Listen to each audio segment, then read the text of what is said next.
Hello tout le monde, bienvenue dans un nouveau vlog où vous allez me suivre pendant quelques jours. Comment vous dire que ces jours-ci il fait que pleuvoir, donc le thème c'est cozy, cocooning, on va faire des activités cool. On va notamment, et je pense que c'est le premier truc que je vais faire, ranger les bibliothèques parce que je les ai enfin reçues, mais vous verrez ça plus tard. Et niveau lecture, j'ai envie de sortir de ma zone de confort parce que j'ai vu les TikTok d'un gars que je vous mettrai dans la barre d'infos qui disait que pour garder son rythme de lecture élevé, en gros pour continuer à lire vite, il fallait changer de genre de lecture. Donc bien sûr, pigeon comme je suis, je me suis dit ah ben je vais faire ça. Donc c'est ce qui m'a inspiré ce vlog. Pour le premier livre, on va lire un genre que j'ai déjà lu. Je vais lire Ils sont chez nous de Lisa Jewell. Est-ce que c'est bien ça le titre? Parce que s'il faut je dis n'importe quoi. Oui, Ils sont chez nous de Lisa Jewell. Et j'avais déjà lu un livre d'elle qui était incroyable, mais vraiment incroyable. En fait, c'est des livres un petit peu enquête, mais pas enquête sous une forme classique avec un enquêteur qui enquête sur une histoire. C'est des enquêtes un petit peu subtiles et cachées. J'adore ce genre de livre parce qu'il n'y a pas de romance, donc déjà ça change vraiment pas mal. Et surtout ce que j'aime bien, c'est que en général au début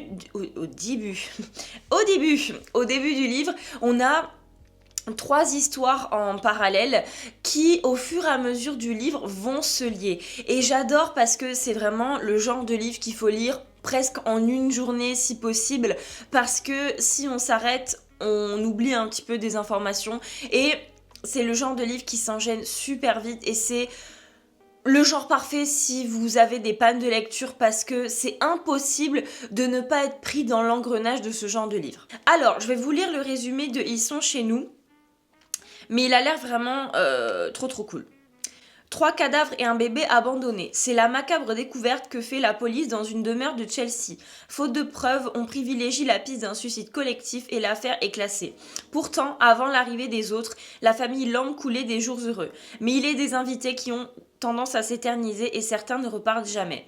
Le jour de ses 25 ans, Libby hérite de la maison où elle a été retrouvée bébé. Bien décidée à percer le mystère de ses origines, la jeune femme mène l'enquête au 16 Cheyne Walk. Mais est-elle prête à découvrir l'effroyable secret qu'on lui cache depuis sa naissance? Elle ignore encore que quelqu'un, quelque part, donnerait cher pour la retrouver. Ça a l'air excellent. Et ce pourquoi j'aime beaucoup ce genre de livre aussi, c'est que on sait qu'il y a une histoire de meurtre, etc., etc., et quel que soit le dénouement qu'on s'imagine au début, c'est jamais le dénouement final. Genre le dénouement final est absolument pas détectable en fait. Et le premier livre que j'avais lu d'elle, au tout début, rien que quand j'avais lu le résumé, je me disais ah mais il s'est passé ça, et c'est telle personne qui a tué telle personne. C'était absolument pas ça. Et même ce que j'adore avec ce genre de livre, avec cette autrice, c'est que même à quelques pages de découvrir comment ça s'est vraiment passé, quand on vous donne quelques brides d'informations sur le début du déroulé du meurtre ou de l'histoire ou quoi que ce soit, on se dit « Ah mais oui, mais du coup ça va être ça ». Et en fait ça part toujours dans un autre sens et ça vous étonne du début à la fin. C'est pourquoi j'adore ce livre. Du coup, on va aller commencer ça. Et je pense que même la deuxième lecture que je vais prendre dans ce vlog, je vais essayer de sortir de ma zone de confort aussi. C'est enfin l'heure de ranger ce qu'il y a derrière moi. J'avais tellement hâte, et je choisis le moment où j'ai le moins de temps pour le faire. Du coup, on va commencer, je pense, on va voir si je finis, mais on va ranger les bibliothèques. Du coup, tous les livres qui sont là vont passer dans les deux, la petite et la grande. Et je pense que celle-là va partir à un moment ou à un autre et je vais l'acheter, elle est trop vieille ou je vais la donner, je sais pas. Mais en tout cas, on va ranger pour l'instant. J'ai trop hâte.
Qui juge ça utile de mettre une étiquette sur le dos du livre? Qui?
Alors, maintenant que j'ai installé ce que je devais installer, on va faire le tour. Alors, du coup, ça, c'est l'ancienne bibliothèque qui est presque vide. Ce qui reste, je vais voir si je le garde ou pas. En haut, il y a mes tarots, mes trucs comme ça, mais ça, je vais le ranger ailleurs, je pense, à moins que je le mette ici, tout en haut, mais je pense pas. Il y a ma TBR jar que je ne sais pas où mettre parce que je la trouve pas belle, et un vieux after qui ne fit pas du tout dans la DA. Et il y a ma télé, ma Switch, mais ça va virer. Dans la petite étagère, je vais mettre tous les trucs vraiment que je trouve jolis. Tout en bas, j'ai mis mes livres un petit peu développement personnel, ésotérisme. En bas, personne ne regarde. Et c'est pour ça que juste à côté, j'ai mis mes livres de cuisine et mes livres de voyage. Voilà, pour l'instant, je les mets là. Ensuite, une de mes étagères préférées, l'étagère Harry Potter avec la version illustrée du tome 1 à l'école des sorciers. Juste à gauche, j'ai mis le passeport Activity, enfin le passeport quoi, qu'on vous donne au studio Harry Potter de Londres. Et juste à droite, j'ai mis ça que je trouve magnifique, c'est le billet du train pour aller à Poudlard. Qu'on achète à la gare de King's Cross de Londres exclusivement. Je le trouve trop beau, je l'ai sorti de son étui. J'en ai un deuxième que je sais pas où mettre, mais il est doré et tout, je le trouve magnifique. Juste au-dessus, j'ai mis petit truc comme ça que j'avais acheté sur Temu, je crois. Et il y a mes 3 tomes en relié de Beast of the Briar, et je vais bientôt acheter le 4e. Si on se décale sur la gauche, il y a cette étagère qui est vide. Bon, les 3/4 de la bibliothèque est vide, mais c'est normal, c'est pour les livres qui arrivent. Ça, c'est tous les jaspages qui sont jolis.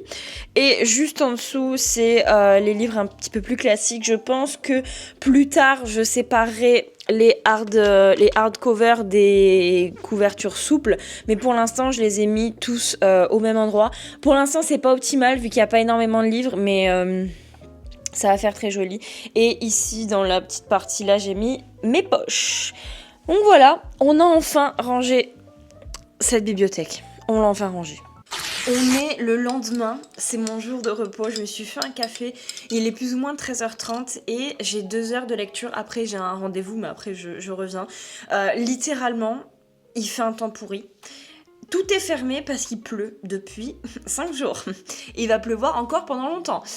Donc du coup, le seul truc que j'avais envie de faire, c'est de rester chez moi au chaud, dans mon fauteuil, à faire des activités cocooning et tout ça. Donc c'est ce qu'on va faire aujourd'hui. Du coup là, je vais lire le livre que j'étais toujours en train de lire. Je vais sûrement faire soit du diamond painting, soit du colo. Et j'ai envie de regarder un film, peut-être ce soir. Je me suis fait un café au lait parce que j'avais trop froid.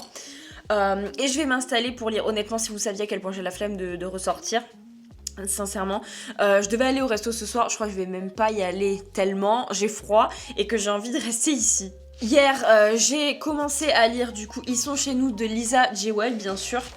J'ai pas lu beaucoup, honnêtement, j'ai lu les 4 premiers chapitres.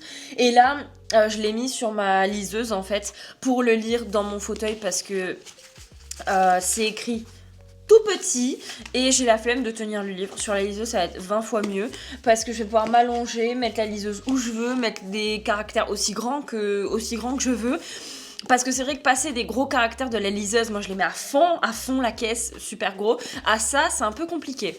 Mais vous voyez, j'ai lu jusqu'à la page 35, j'en suis déjà à 7%. Donc ce livre va se dévorer vraiment d'un seul coup. Et je pense que c'est le genre de livre qui est très bien à lire en une fois en fait.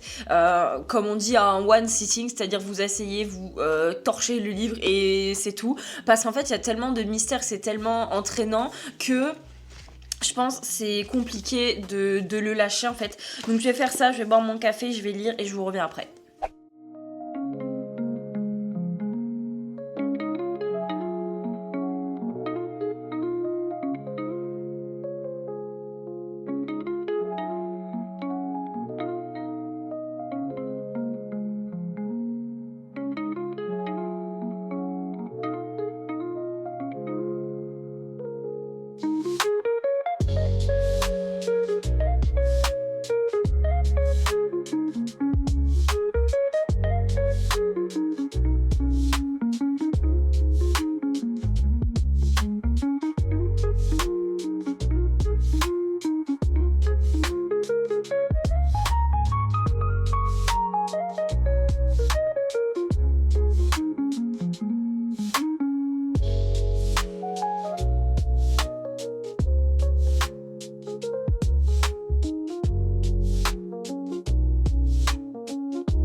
Bon, je l'ai fini.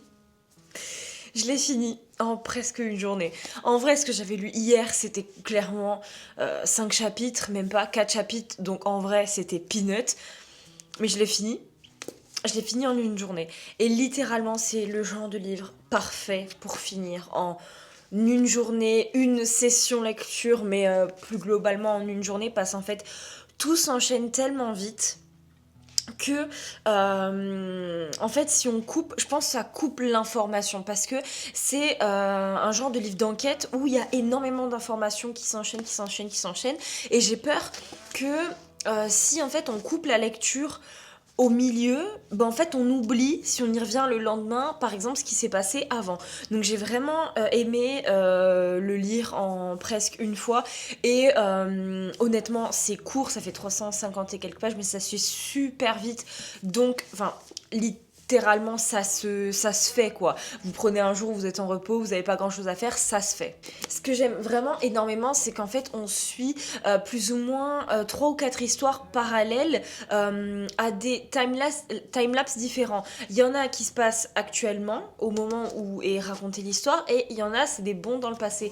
Et en fait, on a ces 3-4 histoires qui sont parallèles. Donc déjà, pour le rythme de lecture, c'est incroyable, puisque vous suivez l'évolution de 3 ou 4 histoires en même temps. C'est-à-dire que vous avez envie d'aller au chapitre suivant, chapitres qui sont super courts au passage, puisque vous coupez, en fait, vous avez un petit peu d'une histoire, un petit peu d'une autre histoire, après vous revenez à la première, enfin je sais pas si c'est clair mais vous avez compris, donc ça se lit extrêmement vite.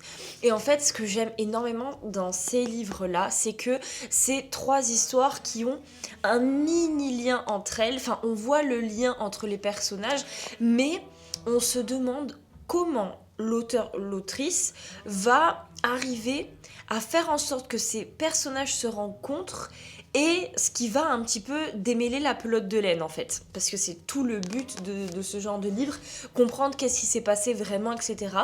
Et petit à petit, à partir de je dirais 50-60% du livre, on voit en fait les personnages qui commencent à se retrouver, à arriver vers le même endroit, à se rencontrer, et là ça mouline, ça mouline, ça mouline, parce que c'est des livres qui vous font réfléchir, mais en même temps pas trop vous laisser emporter, mais réfléchir parce qu'on se dit mais purée, mais qu'est-ce qui s'est passé dans cette maison, qu'est-ce qui s'est passé avec ce personnage, pourquoi il fait ça, pourquoi il fait ça, bref. Je sais pas pourquoi je lis pas ce genre de livre plus souvent. Si vous connaissez cette autrice, Lisa J. Wells, et que vous connaissez d'autres autrices ou d'autres auteurs du même genre, please, j'ai besoin. Maintenant qu'il est passé mon heure de dormir largement à cause de ce livre, je vais essayer de dormir. Essayez. Il est temps de choisir ma prochaine lecture ensemble. Pour être honnête, elle est déjà choisie. Pareil, un petit peu comme l'autre livre, ça sort de ma zone de confort. Pas totalement. On y revient un petit peu. Mais c'est quand même un peu original. J'ai mis ce livre dans ma wishlist il y a pas longtemps. Et pourtant, j'ai eu envie de le lire immédiatement. Ok. Il s'agit des Esprits de Nacre de Christelle Peraldi. Et si je dis pas de bêtises, c'est une autrice française. Je vais vous afficher la couverture. Et c'est un livre qui serait parfait pour l'automne. Mais je n'ai absolument pas la patience de le lire cet automne. C'est un livre spooky, paranormal, surnaturel. Je vais vous lire le résumé, ça a l'air incroyable. 19e siècle, Montego Bay, Jamaïque. Au cours des 3 sinistres années où Annie Palmer devint la maîtresse des lieux, le luxueux domaine de Rose Hall fut le théâtre d'événements terrifiants. Désormais, l'inquiétant manoir des Caraïbes est réputé hanté. 30 ans plus tard, de l'autre côté de l'océan, un jeune voleur muet fait la connaissance d'Arte, une riche beauté italienne férue de spiritisme. Celle-ci est la propriétaire d'un étrange bracelet maudit provenant de la Jamaïque. Une enquête paranormale inspirée de la terrible légende jamaïcaine de la sorcière blanche. Voilà, j'avais trop hâte, donc on va lire ce livre, enfin je vais lire ce livre, je pense que ça va se lire rapidement, c'est 300 quelques pages. Et je voulais aussi vous parler d'une beauté fatale que j'ai regardée hier. Alors, il faut savoir que début février, j'ai réservé une place pour aller voir la pièce de théâtre du Cercle des Poètes Disparus, qui est un livre très connu, qui a inspiré ensuite un film et qui a maintenant inspiré une pièce de théâtre, parce que je l'avais vu sur TikTok et que tout le monde disait que c'était poignant, etc. Je connaissais le pitch de base, mais j'avais jamais ni lu le livre, ni regardé le film. Et hier soir, en cherchant un truc à regarder sur Netflix, j'ai vu qu'il y avait ce film-là sur Netflix. Donc je l'ai regardé, parce que je me suis dit, peut-être que je vais encore mieux comprendre la pièce de théâtre en ayant vu le film. Comment vous dire ? J'ai pleuré toute la moitié, je pense, toute la deuxième moitié du film, tellement c'est bien. C'est beau, c'est tellement un message poignant. Si vous connaissez pas, en fait, c'est l'histoire d'une école pour garçons en Écosse, il me semble, avec des valeurs très à l'ancienne, etc. Ça se passe en 1900 et quelques, je crois, l'histoire de base. Et on va suivre un groupe en fait de jeunes garçons qui vont avoir un nouveau professeur de lettres qui va les initier à la poésie, qui s'appelle Monsieur Hickings, je crois, Hickings. Et ce prof a des méthodes peu orthodoxe comparé aux valeurs très traditionnalistes de cette école, et forcément ce prof va avoir des problèmes puisque le directeur va vouloir, je crois, le virer, étant donné que ses méthodes ne sont pas conformes à l'école. C'est un prof qui va leur apprendre déjà à aimer la poésie, et nos jeunes hommes en fait vont se réunir pour faire de la poésie ensemble et tout. C'est trop bien. Il va leur apprendre en fait à ne pas être des numéros, à ne pas être des moutons, à réfléchir par eux-mêmes. C'est un message qui est tellement beau. Je le dis absolument pas bien, mais c'est un message qui est magnifique, qui est tellement beau en fait. Ce film est magnifique, ce film est incroyable, les acteurs sont trop bien, ils sont un petit peu à l'ancienne en fait, les jeunes d'avant, et c'est trop bien, ce film est trop bien, je vous conseille vraiment de le voir, et je vous dirai si la pièce de théâtre vaut le coup. Bon, en même temps j'ai entendu que oui, mais ce film est incroyable et il fallait absolument que je le partage. J'en suis à peu près à 40% des Esprits de Nacre, et honnêtement j'ai du mal à dire où on va. J'ai du mal à dire où on va. En fait, on suit plus ou moins deux histoires parallèles. Une histoire qui se passe en Angleterre, je crois, et une histoire qui se passe à Montego Bay.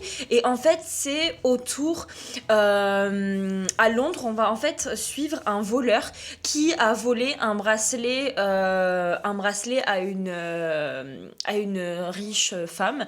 Et cette riche femme va le rattraper pour le récupérer son bracelet parce que il est très important et tout ça.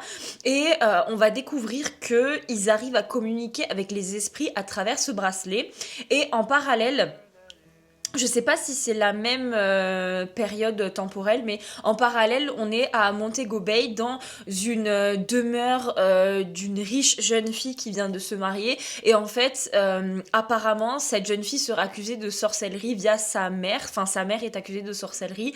Et il arrive absolument des choses horribles dans le manoir. Elle perd un bébé, enfin un petit enfant, son mari se suicide et tout ça. Et tout le monde dit que le manoir est hanté parce que sa mère a fait de la sorcellerie. Et en fait, on suit ces deux histoires parallèles. Et en fait, j'en suis sûrement au moment où tout va un petit peu vriller, puisque les gens qui sont en Angleterre sont sur un bateau pour aller donc, en Jamaïque. Je crois que c'est en Jamaïque, à Montego Bay. Et donc, je pense que les histoires vont un petit peu se rejoindre. Donc c'est vrai qu'il y a des histoires un peu d'esprit, de sorcellerie et tout ça, mais c'est absolument pas ce que j'attendais. Je m'attendais à un truc un peu creepy, avec un mood très dark, un peu dark academia, enfin du coup sans le côté académie, mais très dark, un petit peu comme certaines romantaisies qu'on peut lire à la période d'Halloween, mais c'est pas du tout ça. Il y a des histoires d'esprit, il y a des trucs un peu bizarres qui se passent à travers les suicides et tout ça, mais enfin c'est tout, et j'arrive pas à voir où on va dans ce livre. Peut-être qu'en relisant le résumé, je vais savoir. Mais en fait, j'arrive pas à voir où on nous mène. Et surtout, je pense que c'est pas une romantaisie, c'est juste une fantaisie, puisqu'il n'y a pas l'air d'avoir de romance. Oui, donc déjà, c'est pas sur la même période temporelle, puisque l'histoire qu'on suit en Jamaïque avec la jeune fille propriétaire de son domaine, c'était 30 ans avant ce qui se passe en Angleterre. Alors, c'est une enquête paranormale, puisque maintenant que je lis ça, apparemment le bracelet relierait à un trésor. Donc ils disent que c'est une enquête paranormale et que c'est basé d'une légende jamaïcaine qui est la légende de la sorcière blanche. Donc écoutez, je vais me laisser un petit peu porter, je pense que c'est le genre de livre, comme j'ai lu précédemment, qui sort de ma zone de confort, donc on est dans le thème, et où il faut se laisser porter sans poser de questions. J'en suis à 42% à peu près, il me reste vraiment 3 heures de lecture, c'est un livre qui est court, donc je vais essayer de le finir demain au mieux. Là je vais aller me démaquiller, me mettre dans mon lit, et peut-être que je vais lire 2-3 pages. On est le lendemain, j'en suis presque à la fin du livre, il me reste 2 heures de lecture et j'ai décidé cet après-midi d'aller lire à la librairie. Comme ça, voilà, on change de décor et je vais aller le finir là-bas. Et même si j'ai dépassé les 50%, je ne comprends toujours pas l'intérêt du livre. Voilà. En fait, je trouve ça... ce que j'ai remarqué et ce que je trouve original, c'est que, en fait, comme je vous disais, on suit 2 points de vue différents. Et on suit 2 points de vue différents, en fait, de 2 personnes qui sont plus ou moins, effacées dans la société, puisque... Le point de vue qu'on suit en Angleterre, c'est le point de vue d'un voleur qui est muet, donc en fait qui est un petit peu fondu dans la société, transparent dans la société. Et de l'autre côté, donc en Jamaïque, on suit le point de vue d'une gouvernante, d'une intendante d'une maison de riches. Donc en fait, c'est 2 personnes en fait qui voient tout, mais où personne les voit. Donc pour le coup, je trouve ça assez original, mais j'arrive toujours pas à attraper en fait le truc de ce livre. Et honnêtement, s'il me restait pas si peu de pages à lire, je crois que je l'aurais DNF. Parce que, oui, il y a un petit peu des fois des histoires de spiritisme, mais le seul truc qu'on a par rapport au spiritisme, c'est juste des fois où ils font des séances de spiritisme avec le bracelet. un petit peu comme une séance de Ouija et où le bracelet est hanté mais on n'exploite pas plus que ça le côté spiritisme, le côté hanté, et juste quand on est en Jamaïque il se passe des trucs trop bizarres dans la maison, dans le sens où tout le monde meurt autour de la maîtresse de maison parce qu'on dit que sa mère est une sorcière et tout ça. Mais c'est tout en fait, c'est pas extrêmement poussé et c'est pour ça que j'arrive pas à saisir en fait le gros intérêt de ce livre, parce qu'on nous dit que c'est une enquête paranormale, mais au final on sait même pas ce qu'on cherche en fait. Enfin, je sais pas à quoi m'attendre comme dénouement de situation à la fin du livre quoi. Donc écoutez, on va aller lire à la librairie, je vais le finir et on verra bien ce dont il en retourne et je vous en parle ce soir du coup. I look around the table, my family's all here in this town. Il est tard mais je l'ai fini. Il est tard mais je l'ai fini.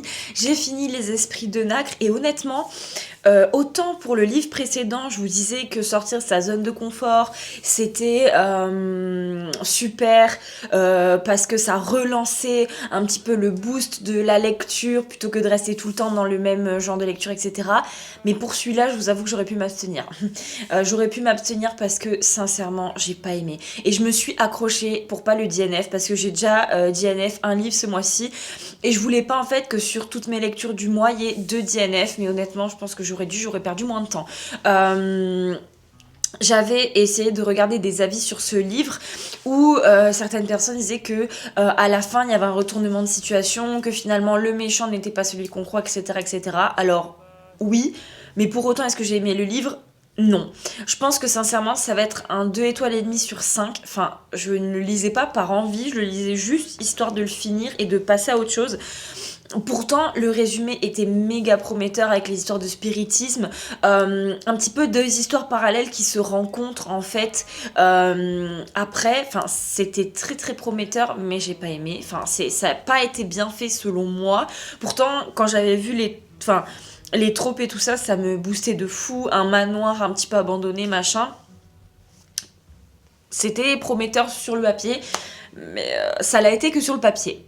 En plus, j'ai découvert un compte TikTok d'un mec, faut que je regarde ses vidéos, je vous le listerai en barre d'infos, qui disait que c'était important de pas lire le même genre de livre pour maintenir en fait son niveau de lecture haut. Faut que je regarde sa vidéo, mais je crois que c'était plus ou moins ça.